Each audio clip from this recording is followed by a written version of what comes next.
Владата на британската премиерка Тереза Меј претрпе пораз кога пратениците направија промени во незиниот план за Брекзитот.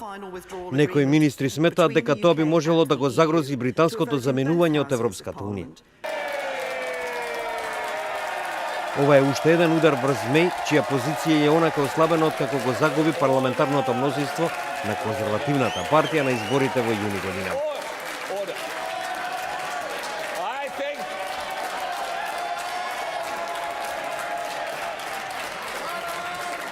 I think we all want to hear the result. Let's make sure the result is correct.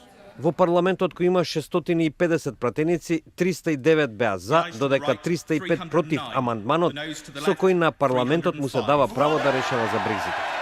Неколкумина пратеници на владеачките конзервативци се придружија на опозицијата во барањето, секој договор за излегување на Британија од Европската унија да мора да биде потврден со парламентарен акт за да може да стапи во сила. Со тоа на парламентот всушност му се дава право на вето на Брекзитот. Ваквите парламентарни акти во Британија се закони кои ниту едно друго тело не може да ги отповика.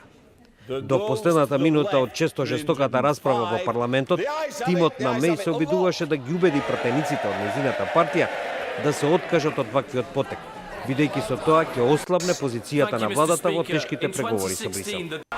We are going to leave, but we're going to do so in a smooth and orderly way, securing a new, deep and special partnership with our friends while taking back control of our borders, money and laws once again. That's my mission, this is this government's mission.